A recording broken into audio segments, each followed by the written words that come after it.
Nous sommes entre 559 et 545 avant Jésus-Christ au pays de Néphi. Le prophète Néphi et son frère Jacob s'inquiètent au sujet de la foi du peuple. Jacob parle de la résurrection et du salut par l'intermédiaire de Jésus-Christ.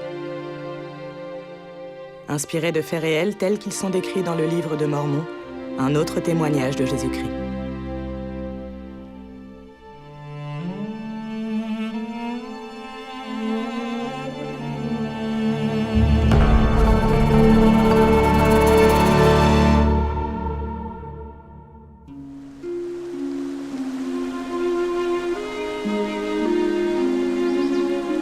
Mon anxiété est grande pour notre peuple.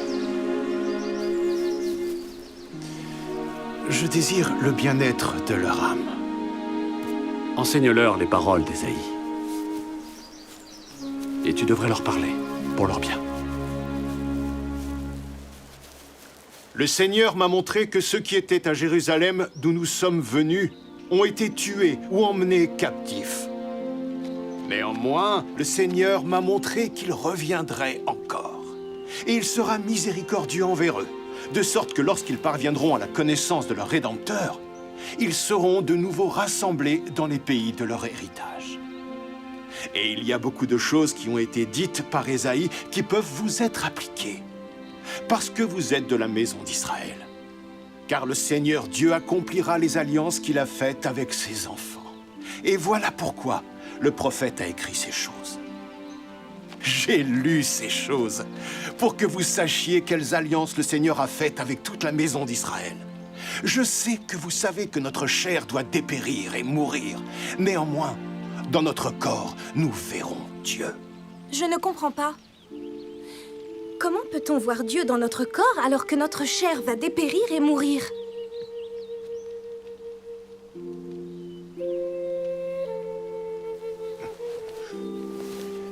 Comme la mort est passée sur tous les hommes, il doit nécessairement y avoir un pouvoir de résurrection. Et la résurrection doit nécessairement être donnée à l'homme en raison de la chute. Et la chute s'est produite en raison de la transgression. Et parce que l'homme est devenu déchu, il a été retranché de la présence du Seigneur. C'est pourquoi il doit nécessairement y avoir une expiation infinie. Oh, la sagesse de Dieu, sa miséricorde et sa grâce! Car voici, si la chair ne se relevait plus, notre esprit serait soumis à cet ange qui tomba de la présence du Dieu éternel et devint le diable pour ne plus se relever.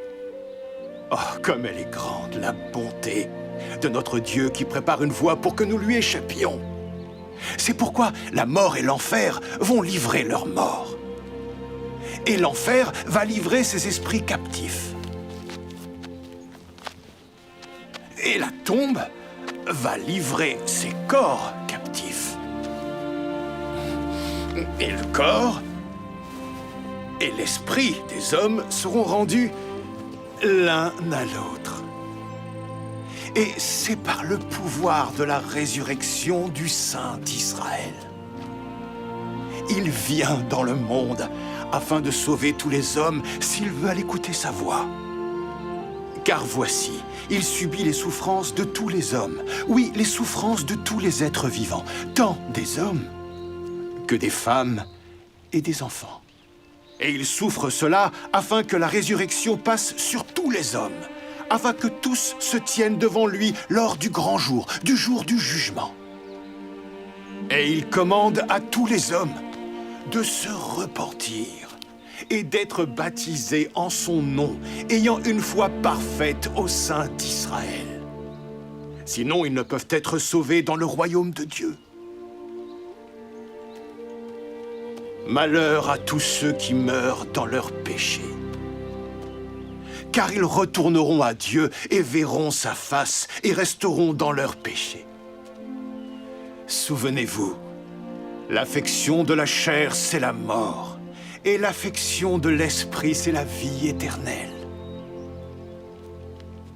Je voudrais vous parler davantage, mais demain, je vous annoncerai le reste de mes paroles. Amen. Amen.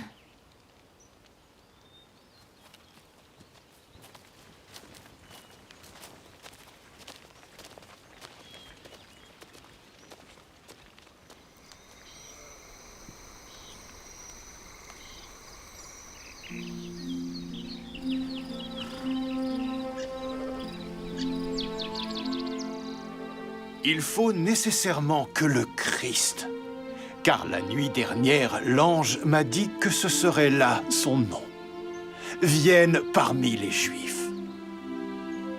Mais ceux qui sont à Jérusalem roidiront le coup contre lui pour qu'il soit crucifié.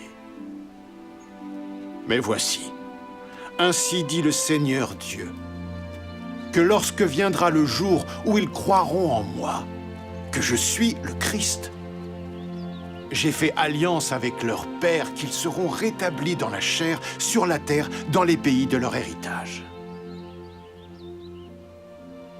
Étant donné que notre Dieu miséricordieux nous a donné une si grande connaissance à ce sujet, souvenons-nous de lui et délaissons nos péchés. Et ne gardons pas la tête basse, car nous ne sommes pas rejetés. Néanmoins, nous avons été chassés du pays de notre héritage.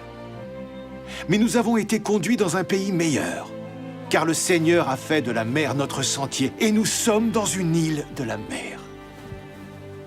Que votre cœur prenne courage, et souvenez-vous que vous êtes libres d'agir par vous-même, de choisir le chemin de la mort éternelle, ou le chemin de la vie éternelle. Réconciliez-vous avec la volonté de Dieu, et non avec la volonté du diable et de la chair. Et souvenez-vous, lorsque vous serez réconciliés avec Dieu, que ce n'est que dans et par la grâce de Dieu que vous êtes sauvés. C'est pourquoi, puisse Dieu vous relever de la mort par le pouvoir de la résurrection, et aussi de la mort éternelle par le pouvoir de l'expiation, afin que vous soyez reçus dans le royaume éternel de Dieu, afin que vous le louiez par la grâce divine. Amen. Amen. Amen.